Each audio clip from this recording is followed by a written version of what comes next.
प्रशासन को बहुत सख्त निर्देश दिए गए हैं। निश्चित तौर पर रेत की अवैध उत्खनन में अगर हो रहा है तो उसके खिलाफ सख्त से सख्त कार्रवाई की जाएगी। भाजपा जिलाध्यक्ष ने कहा, रेत के अवैध उत्खनन पर होगी कार्रवाई। फर्जी पिट पास के जरिए हो रही रेत की लूट, राजस्व को करोड़ों का चूना लगा रहे रेत माफिया। पन्ना जिले में रेत का अवैध उत्खनन जोरों पर है। रामनई, बीरा, भानपुर में सैकड़ों की तादाद में एलएनटी और जेसीबी मशीनों से शासकीय व निजी भूमि पर डरा धमकाकर उत्खनन जारी है। बिना किसी रोक टोक के अवैध उत्खनन जारी है। वहीं प्रशासन भी रेत माफियाओं के खिलाफ कोई कार्रवाई नहीं कर रहा है, जिसमें प्रशासन और जनप्रतिनिधियों पर भी सवाल खड़े हो रहे हैं। सैकड़ों की संख्या में डंपर ट्रैक्टर बिना किसी वैध फिटपास के दौड़ रहे हैं। प्रशासन, खनिज विभाग मूड बनकर केवल तमाशा देख रहा है।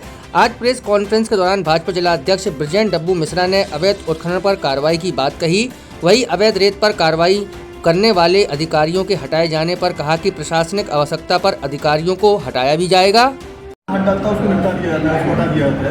ऐसा नहीं है, संयोग मानो या कुछ भी मानो, लेकिन मैं भी आप लोगों के माध्यम से सुनता रहता हूं कि अधिकारी निपटा दिया जाता है, लेकिन आज तक ऐसा हुआ नहीं है। नहीं, तीन उदाहरण है, पहले एसडीएम थाना प्रभारी, अब नायब तहसीलदार। नहीं, एसडीएम की और भी कोई कार्यशैली हो सकती है या कार्य सुविधा की दृष्टि से, जैसे हमारे यहाँ एडीएम और एसडीएमओ की बहुत कमी है और ज़िले में भी जो राजस्व अभियान चलना था उसमें एक संयुक्त कलेक्टर की आवश्यकता थी। उन बहुत से ऐसे कारणों के कारण उनको लाया गया है, लेकिन देखा जाता है, आपके द्वारा ये बोला जाता है, लेकिन बहुत सी चीज़ें ऐसी होती नहीं हैं। प्रशासकीय सुविधा कार्रवाई की बात ही क्यों नजर आती है? नहीं, कार्रवाई क्योंकि प्रस्तावित पहले होती है। संयुक्त कलेक्टर का पद बहुत दिनों से खाली है, पर जैसे ही उन्होंने खदान पे कार्रवाई की तो कानून को नहीं, ऐसा विषय नहीं है। एक्चुअली इसी समय जो अभी राजस्व अभियान चलाया जाना था उसके लिए एक अधिकारी की आवश्यकता थी। उनकी यहाँ पे राजस्व अभियान की उसकी निगरानी करने के लिए नियुक्ति की गई। थाना प्रभारी को हटाने के लिए थाना प्रभारी का विषय अलग है, नायब तहसीलदार की भी कोई वजह नहीं। नायब तहसीलदार का भी मुझे तो पता है 2 माह पहले उन्हें हटना था।